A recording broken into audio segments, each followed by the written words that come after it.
Chers amis, bonjour. Ne croyez pas que je gagne ma vie en vendant sur YouTube des livres ou autre chose. Il y a vraiment parfois des gens mesquins qui sont malveillants, ils croient des choses.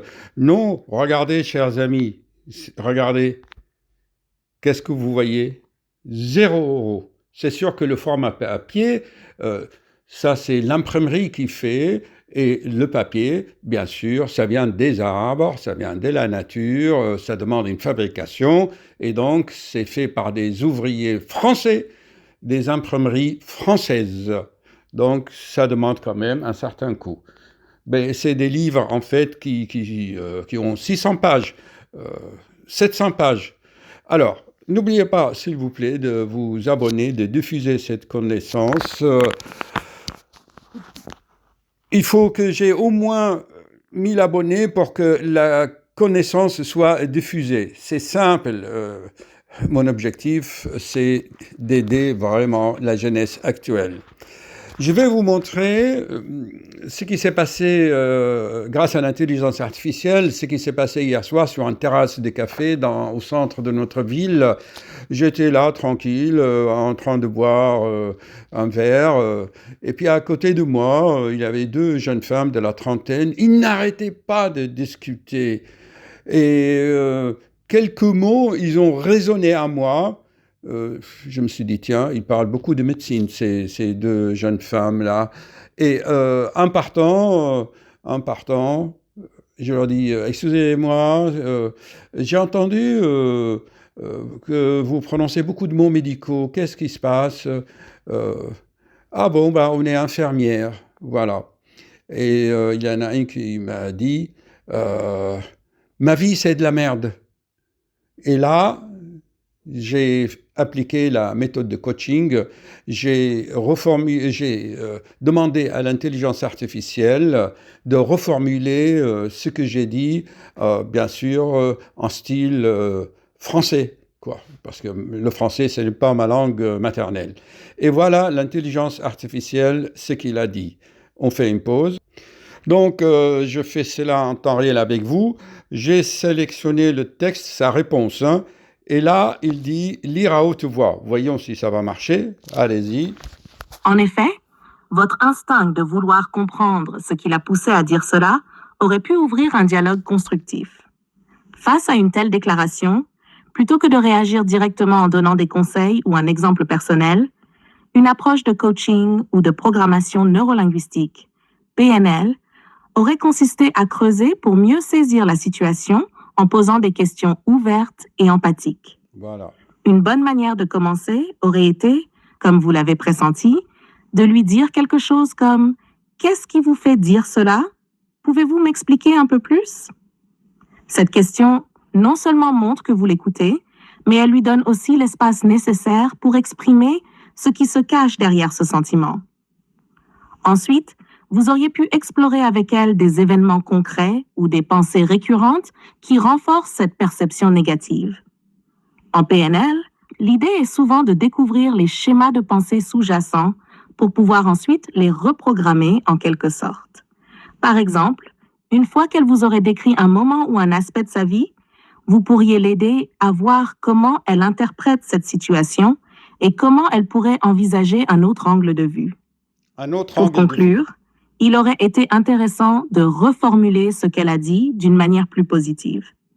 Par exemple, après avoir écouté son récit, vous auriez pu lui demander « Et si vous pouviez changer cet aspect de votre vie, par quoi commenceriez-vous » Très important. Cela lui permettrait de prendre conscience qu'elle a un certain contrôle sur les événements et qu'il existe des solutions possibles. Que pensez-vous de cette approche? Moi, j'ai répondu oui, merci, mais moi, je leur dis, si vous aviez une baguette magique, que feriez-vous? Ça, c'est ma question de questionner les jeunes quand ils me posent des questions. Donc, la plupart des jeunes me répondent, qu'est-ce qu'ils me répondent? Ah, je veux avoir le bonheur, je vais être heureux. Voilà, ou l'autre me dit, je vais être riche, ou l'autre, je veux avoir une bonne santé. Tout ça, c'est légitime, bien sûr. D'accord? Alors, j'ai demandé à ChatGPT 4 en lui disant, peux-tu me faire un chapitre dans mon livre en faisant la synthèse de ce qu'on a dit à ce propos? à ce propos, quand quelqu'un me dit oui, ma vie c'est de la merde, et faire un chapitre ou utiliser autrement autre chose que la merde, que ces mots vraiment pas très beaux. Je tiens quand même à une certaine noblesse dans le langage. Alors, je lui dis, allez, vas-y, crée-moi un chapitre et nous allons écouter. Alors, normalement, je fais ça. Voilà, il dit, lire à haute voix. Je vous propose ce chapitre intitulé La quête illusoire, le désir d'un bonheur magique. À travers ce texte, je vais intégrer la question de la baguette magique, les réponses courantes que vous recevez, ainsi qu'une exploration philosophique et spirituelle des désirs humains. La quête illusoire, le désir d'un bonheur magique. La baguette magique des rêves et des attentes. Dans nos vies modernes, saturées d'incertitudes et de stress, nous recherchons souvent une issue rapide, une solution immédiate à nos maux. Il n'est donc pas surprenant que, face à la question « Que feriez-vous si vous aviez une baguette magique ?», la plupart des gens, surtout les jeunes, répondent avec 3 vœux récurrents : le bonheur, la richesse et la santé. Ces désirs semblent résumer les aspirations humaines les plus fondamentales, comme si en possédant l'un ou l'autre, nous pouvions toucher du doigt l'ultime satisfaction. Cependant, cette aspiration à un bonheur parfait, à une santé éternelle ou à une abondance matérielle, trahit une quête beaucoup plus profonde. Il s'agit non pas d'une simple recherche de l'évasion, mais d'une illusion de contrôle sur l'imprévisible. En imaginant cette baguette magique, nous projetons sur un objet extérieur la solution à nos souffrances intérieures, sans comprendre que le véritable pouvoir réside déjà en nous, voilé par nos propres attentes. Ma vie est un chaos, une parole lourde de sens. Lorsque quelqu'un déclare « ma vie est de la merde », ces mots expriment souvent plus qu'un simple mécontentement passager. Ils révèlent un profond désespoir, une absence de sens, une déconnexion avec ce qui nourrit véritablement l'âme. C'est une confession d'échec face à un modèle de vie qui promet bonheur, succès et épanouissement, mais qui, à bien des égards, laisse les individus perdus dans une quête sans fin. Et si nous creusions plus loin derrière ces mots, derrière le chaos et le désespoir, il y a souvent un appel silencieux à l'éveil. Il ne s'agit pas simplement d'une vie ruinée, mais d'une vie en attente de réorientation. Ce n'est pas la matière de la vie qui est dégradée, mais la perception que nous en avons. L'homme, dans son essence, n'est pas fait pour stagner, mais pour évoluer. Le chaos est souvent le terreau de la renaissance. Le mirage du bonheur instantané. Le bonheur tel que beaucoup le conçoivent est souvent présenté comme une destination lointaine, un état stable qu'il suffirait d'atteindre pour que tout soit résolu. Cette conception est à bien des égards... Oh zut, c'est arrêté. Ah, je m'en... Le mirage du bonheur instantané. Le bonheur tel que beaucoup le conçoivent est souvent présenté comme une destination lointaine, un état stable qu'il suffirait d'atteindre pour que tout soit résolu. Cette conception est à... Chers amis, j'aurais dû passer par Word parce qu'avec l'IA, le chat GPT, on est souvent actuellement un peu interrompu. Alors, on continue la lecture avec Word. Allons-y, Word, lis à haute voix.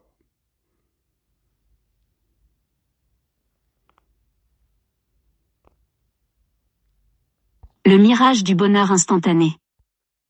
Le bonheur, tel que beaucoup le conçoivent, est souvent présenté comme une destination lointaine, un état stable qu'il suffirait d'atteindre pour que tout soit résolu. Cette conception est, à bien des égards, une illusion. Le bonheur véritable n'est pas un objectif à atteindre, mais un état d'être, un flux dynamique qui se tisse à travers nos expériences, nos relations et notre capacité à accepter l'impermanence. En demandant « Que feriez-vous avec une baguette magique ?», nous faisons ressortir cette tendance humaine à chercher des raccourcis, à imaginer un monde où, en un claquement de doigts, tous les désirs se réaliseraient. Mais cette quête d'un bonheur facile occulte une vérité profonde. Le bonheur authentique ne vient pas d'un coup de baguette, il émerge des défis, des douleurs surmontées et de la sagesse acquise par l'expérience. Le paradoxe réside dans le fait que le bonheur n'est pas le fruit de la suppression de la souffrance, mais de notre capacité à transformer cette souffrance en enseignement. Richesse et santé, une richesse intérieure oubliée. La richesse et la santé, deux des autres réponses récurrentes, symbolise à la fois le confort et la sécurité. Mais que signifie vraiment être riche ou être en bonne santé? Pour beaucoup, ces concepts sont limités à leur dimension matérielle, l'argent, l'abondance de biens, l'absence de maladie. Or, une vie riche n'est pas simplement une vie entourée de luxe. La vraie richesse est celle qui réside dans l'esprit et le cœur, celle qui se manifeste dans la qualité des relations, dans la capacité à ressentir la joie des petites choses, dans l'épanouissement intérieur. De la même manière, la santé ne peut être réduite à un simple corps sans maladie. La véritable santé est holistique, elle englobe le corps, mais aussi l'esprit et l'âme. Trop souvent, nous cherchons à guérir le corps sans nous soucier des blessures intérieures qui rongent l'être tout entier. Et lorsque la baguette magique échoue à nous rendre éternellement jeunes et forts, nous oublions que la guérison véritable passe par l'acceptation de notre vulnérabilité. Réorienter la magie vers soi-même. Plutôt que de projeter nos espoirs sur une baguette magique imaginaire, la clé réside dans la transmutation intérieure.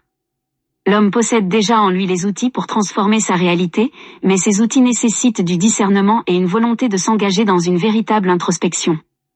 Plutôt que de demander « Que feriez-vous avec une baguette magique ?», peut-être devrions-nous poser cette question plus essentielle. Que êtes-vous prêt à transformer en vous-même pour changer votre vie? Le pouvoir magique, c'est l'alchimie intérieure, la capacité de l'esprit à transformer le plomb de nos épreuves en or de la sagesse. Chaque être humain porte en lui cette capacité de transcender ses limitations et d'accéder à une réalité plus profonde et plus lumineuse. Conclusion, la magie comme miroir de l'âme. La baguette magique n'existe peut-être pas dans le monde physique, mais elle est bien réelle dans les mains de l'âme. Lorsque nous comprenons que le bonheur, la richesse et la santé ne sont pas des dons extérieurs mais des qualités intérieures à cultiver, nous réalisons que la magie est en nous. Elle est dans notre capacité à percevoir différemment, à choisir de grandir même dans l'adversité, à embrasser la transformation. Ainsi, lorsque quelqu'un dit « ma vie est un chaos », il n'exprime pas une vérité figée. Il décrit une étape de son voyage, un point de transition entre ce qu'il a été et ce qu'il est en train de devenir. La baguette magique est entre ses mains, elle n'attend que le geste conscient pour révéler toute sa puissance. Voilà, chers amis. Est-ce que ce texte reflète bien l'essence de ce que vous souhaitez transmettre dans votre livre? Non, pas tout à fait, puisque je donnais un moyen pour débloquer une situation, pour voir ce qu'il est prêt à changer dans sa vie. C'était une manière une sorte de code pour activer le trésor caché dans son cœur. Voilà. Mais moi, j'ajoute en plus que des choses que j'ai expliquées dans mes livres. Vous voyez, si on va ici, là, vous trouvez comment faire. En fait, nos pensées sont de l'énergie électronique. C'est de la bioélectronique du cerveau. Chaque fois que vous émettez une pensée, eh bien, c'est de l'énergie. Et cette énergie, eh bien, diffuse dans tout le cosmos et elle revient comme un boomerang. Les gens me disent, oui, je suis fatigué, malheureux, je n'ai plus envie, je n'ai plus de volonté, parce qu'ils pensent trop et ils pensent mal, ils ne pensent pas avec beaucoup de noblesse. Comme je l'explique, il faut avoir cette noblesse chevaleresque et vous aurez des retours qui sont pleins d'énergie. Je cite souvent mon cas. Dans mes livres, c'est expliqué mon cas. Je ne savais même pas parler français. Bon, j'arrête. Allez, n'oubliez pas de diffuser, de vous abonner, chers amis. Voilà. Et télécharger, c'est gratuit. Je ne peux pas faire plus. Hein. Par contre, les imprimeries, il faut bien imprimer, il faut du papier. Hein. Donc, voilà. Ne pensez pas le mal. Voilà. À bientôt. J'attends vos commentaires. Voilà. Hop.